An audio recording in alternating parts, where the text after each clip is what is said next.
Hey guys, this is Tad, your homestead provider. We're out here in the field. So I've been, this is a 30 or 40 acre field of ours that wasn't going to be cut for hay this year. It's got a lot of sage in it and a lot of junk you wouldn't really want for hay. So we decided not to cut it for hay this year. But whenever I was bush hogging it, I come across this huge patch of goldenrod. Now, this time of year, there's nothing hardly blooming for the honeybees and the pollinators, but goldenrod is one of them few things that honeybees and the pollinators really get to this time of year. This is really the last resort before winter, and this is all they got. So I'm standing here, and it's just a buzz of bees. I can hear my honeybees working this goldenrod right here.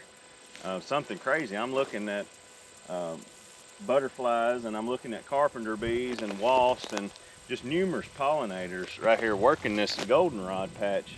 And not only is it good for them, it can be good for us too. So I got to doing a little bit of research on it, and so goldenrod has been used for centuries for many ailments.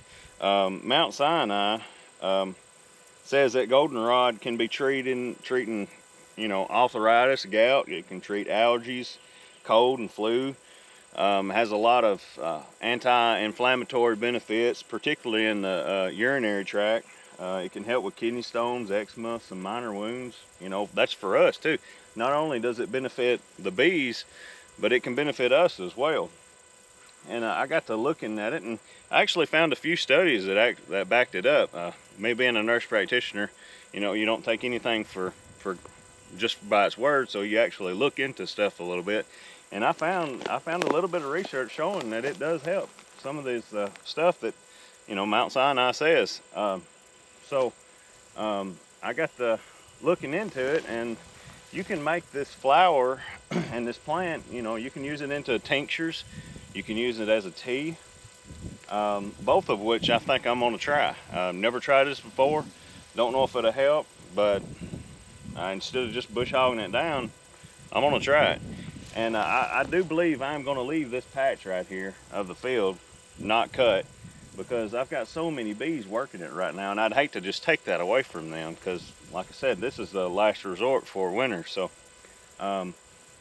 I believe I'm gonna just leave this section and come back later and cut it down. But as I'm standing here, I can smell it. I can actually smell the fragrance that it's putting off, and it's very floral like.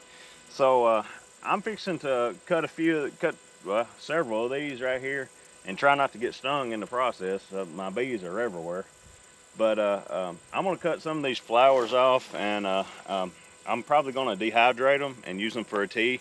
I might actually use some for a tincture as well, but I'm definitely going to use it for a tea. So I'll show you this process, which is literally nothing other than me cutting the flowers off of these plants and putting it in a bag. But I'll show you this process, then we'll discuss it as we go through making it and all that. So hang out with us. One side note I have got to make. Goldenrod is commonly mistaken for the allergen that is causing everybody to have sinus infections and bad allergies in the fall season, but this is actually not it. That would be the ragweed that's blooming up, and I don't see any right here. I do know I've cut some down bush hogging. I've seen it in sections, but I'll try to get you a picture pulled up so you can see what that looks like. But this right here is not causing your allergies. This actually can prevent some of your allergies for the fall season and the tinctures and the teas that we was discussing. But anyway, I just wanted to leave you with that. I forgot to add that in the first section of the video.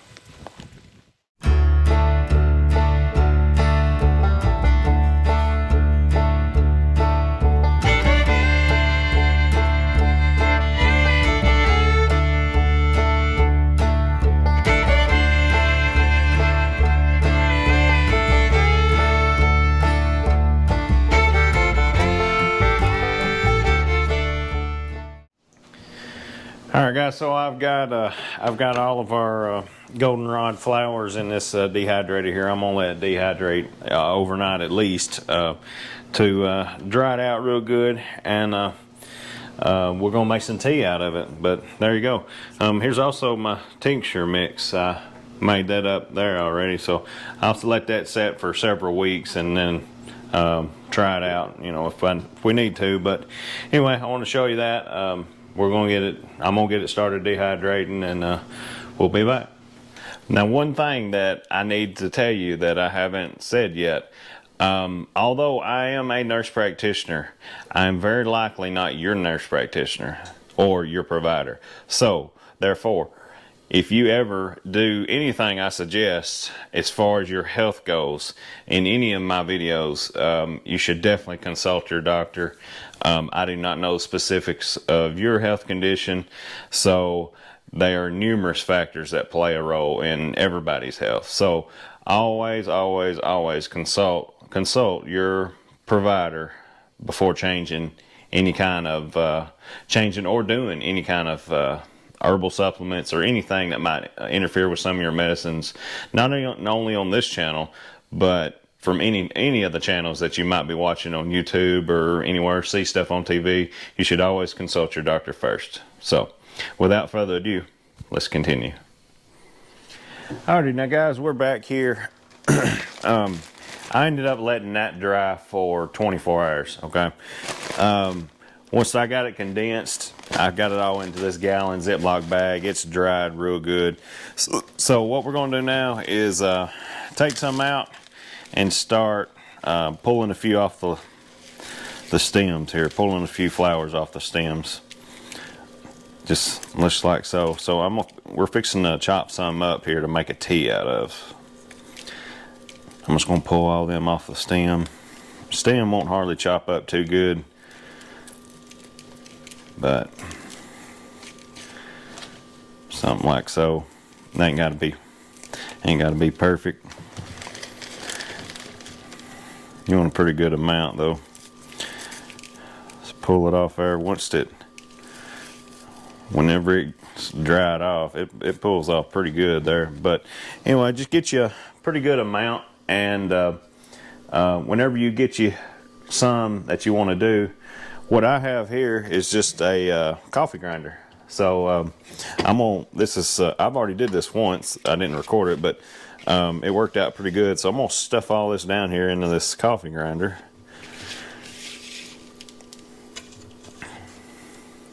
Just like so.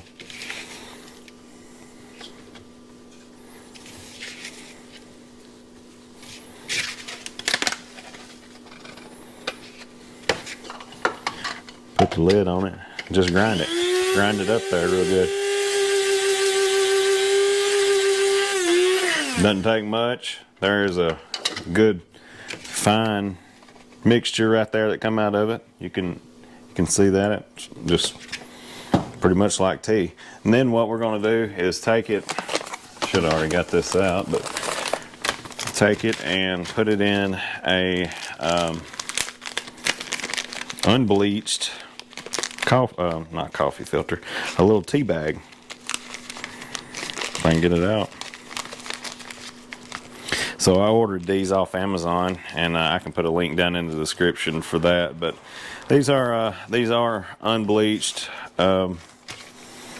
It's what I like to use whenever I, use loose leaf teas. But open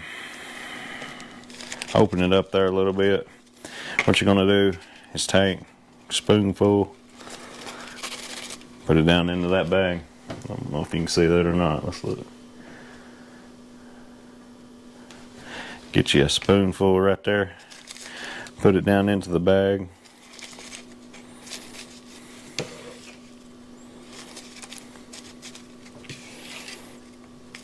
Just like so.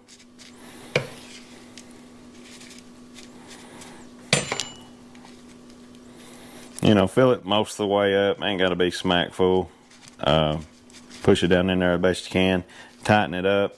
Now, what I'm going to do is get my coffee maker and run some hot water through it. And whenever I get that hot water done, I'll pour it over the tea bag and let it set for just a little while, and obviously let it infuse, and then we'll try it out. So give me just a second.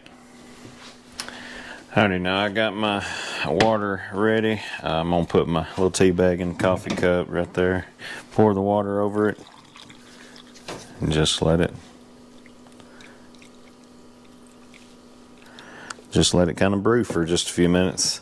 I'll give it a few minutes and then we'll come back and look at it. You ought to be able to tell in that white coffee cup how much infusion it gets to it. But another thing you could probably do would be, if you had any stevia plant that you grew or anything that you might have dehydrated too, you could put some stevia in this, and that would give it a little sweet flavor too. I've already drank some of this once, and it really just tasted like really nothing. I felt like it had a little bit of a floral taste to it, but it's supposedly got pretty good health benefits. I've seen anything from reducing inflammation to treating a common cold to breaking up kidney stones, flushing out the kidney tract. You know, I did read somewhere where in Europe they treated UTIs with a goldenrod tea. I don't really know where I'm not sure where I read that, but I read it while I was doing a little bit of research on it. But anyway, I'll put a link down into that, talking about into the description, talking about some of the benefits of it and stuff. But I didn't really find a whole lot of studies on it. I do know that the Native Americans used this a long time ago. I read somewhere that whenever the Bostonians threw all the tea in the harbor back in the colonial days, that they used all their tea, got rid of all of it, threw it in the harbor, so they resorted to goldenrod tea. So I don't know if that's true or not, but I did read that. You know, you can't always take everything you read for granted. But anyway, I'll be back here in just a few minutes, and we'll show you just how much this infuses into this water. So. Alrighty, now guys, I've been letting that steep for about 5 minutes, and you can tell down in there just how much has got into that. That's a white cup, so it's infused pretty good. So I believe what I'm gonna do, since I don't have any stevia, just change things up a little bit. I'm gonna take this. I'm gonna squeeze all the water out of that right there and set this over here to the side.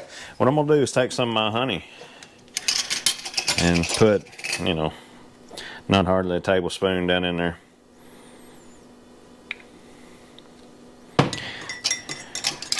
Mix it up, and we'll that'll just give it a little bit of a sweet flavor. Honey's another one of them great things that has a ton of benefits to it too. Especially local honey, local to your area. It's great stuff, great natural sweetener. But let's try it out. So that's that's pretty good stuff. I don't know how much it helps as far as health goes, but it's absolutely not going to hurt nothing. So there it is. That's making some goldenrod tea. If you're liking my videos, if you like what I'm doing, like this video, subscribe to the channel. I do a little bit of everything around here. So that's it. That's all I got for this video. Till next time, God bless.